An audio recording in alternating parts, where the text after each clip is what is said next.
Pemirsa, radang usus merupakan kondisi usus mengalami iritasi yang timbul akibat adanya reaksi keliru dari sistem kekebalan tubuh. Penyakit ini merupakan penyakit jangka panjang, di mana gejala yang timbul adalah demam yang tinggi, muntah, hingga anemia. Kondisi ini dapat hilang dan timbul dalam waktu yang lama. Beragam fakta mitos radang usus pun beredar di masyarakat, yang salah satunya konsumsi makanan pedas dapat memicu radang usus. Benarkah? Hidup Sehat Plus kali ini akan memaparkannya bersama Dr. Ari Fahrial Syam, spesialis penyakit dalam. Fakta mitos yang pertama, katanya gaya hidup dan stres memicu radang usus. Betul tidak ya? Fakta, bisa saja tuh gangguan yang tidak baik pada pemikiran kita ya. Yang saya bilang tadi faktor stres tadi ya, itu akan menyebabkan gangguan pada pencernaan kita. Bisa misalnya pada lambung. Stres bisa meningkatkan asam lambung. Kemudian juga stres bisa membuat usus kita bekerja menjadi lebih cepat timbul diare. Jadi sekali lagi benar bahwa stres bisa menyebabkan gangguan pada pencernaan kita. Pemirsa, siang-siang makan makanan yang pedas, mata tak ngantuk. Mata yang ngantuk tentu bisa kembali segar. Bagi sebagian orang tak lengkap rasanya makan tanpa tambahan sambal. Sensasi pedas yang didapat dipercaya membuat nafsu makan semakin bertambah. Tapi fakta atau mitos kalau makanan pedas memicu radang usus? Mitos, buat kita yang tidak punya masalah dengan mah kita, nggak ada masalah makanan yang pedas begitu. Ya, silakan aja makan pedas, tapi tentu tidak boleh berlebihan. Ya, kenapa? Ya kalau kita memang kebetulan sensitif, ketika kita makan pedas yang berlebihan bisa aja timbul perih di hati atau bahkan mencetuskan terjadinya diare pada pasien tersebut. Pemirsa, mengonsumsi buah dan sayuran tentu memiliki banyak manfaat bagi kesehatan, terlebih bagi Anda yang sedang melakukan program diet. Tapi tahukah Anda pemirsa, tidak hanya baik untuk kesehatan saja. Mengonsumsi buah seperti jambu biji bermanfaat untuk mencegah penuaan dini.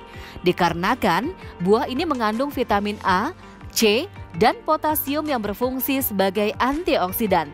Tetapi hati-hati saat mengonsumsi buah yang satu ini. Jangan sampai bijinya ikut Anda konsumsi. Karena sebagian masyarakat percaya kalau di jambu biji sebabkan radang usus. Benarkah? Mitos. Jadi sebenarnya tidak benar itu kalau misalnya kita makan biji jambunya nanti bisa timbul masalah, bisa nyangkut di usus buntu kita akhirnya meradang. Tapi tentu yang mesti diperhatikan adalah ketika kita mengkonsumsi sesuatu makanan itu memang harus dikunyah dengan benar ya. Tujuannya apa? Agar ketika makanan itu sudah dikunyah dengan baik, maka lambung siap menerima makanan tersebut dan selanjutnya setelah makanan tersebut diproses di lambung dia akan siap juga ketika diteruskan ke usus halus. Fakta mitos selanjutnya, katanya menahan BAB menyebabkan radang usus. Mitos ya, jadi nggak benar tuh kalau kita menahan BAB misalnya akhirnya bisa menimbulkan radang usus. Tapi menahan BAB memang tidak dianjurkan ya untuk kesehatan pencernaan. Kenapa? Karena nanti usus kita itu terbiasa untuk menahan BAB akhirnya apa? Terjadi sembelit. Nah kalau udah terjadi sembelit bisa saja akhirnya timbul ambeien, BAB berdarah ya. Itu tetap jadi harus menjadi perhatian bahwa secara kesehatan kita tidak dianjurkan untuk menahan BAB kita. Makan merupakan salah satu kebutuhan utama manusia. Selain memberikan energi, mengonsumsi makanan sehat seperti buah dan sayur juga bermanfaat untuk menjaga tubuh agar tetap sehat. Tapi jangan lupa diimbangi dengan olahraga. Tapi jangan olahraga setelah makan karena katanya justru bisa membuat radang usus. Mitos ya, jadi olahraga setelah makan tidak ada masalah. Cuman masalahnya begini, kalau kita setelah makan kemudian kita loncat-loncat, bisa saja makanan tersebut akan balik arah ke atas. Tidak menyebabkan radang usus secara langsung. Tapi tetap itu suatu hal yang memang ketika kita selesai makan ya tidak boleh langsung olahraga, begitu juga. Radang usus merupakan kondisi di mana adanya inflamasi pada usus besar. Selain pola hidup yang sehat, penyakit ini juga terjadi lantaran sistem kekebalan tubuh yang tidak bekerja dengan baik.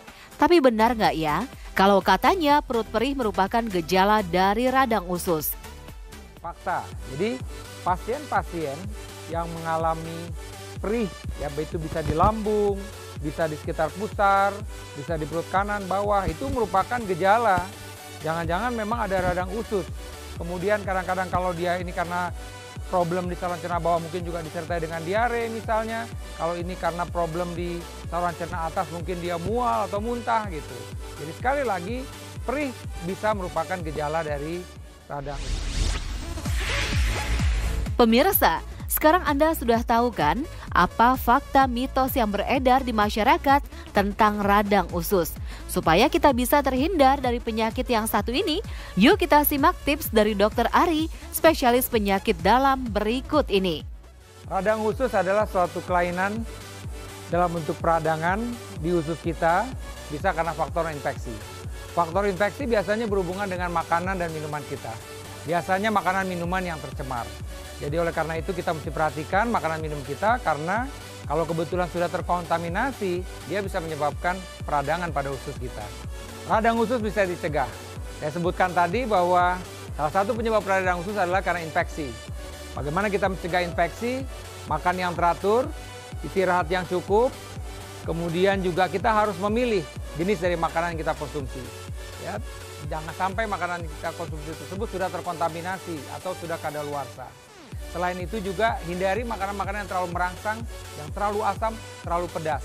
Mudah-mudahan dengan kita memperhatikan ini, kita bisa terhindar dari radang usus.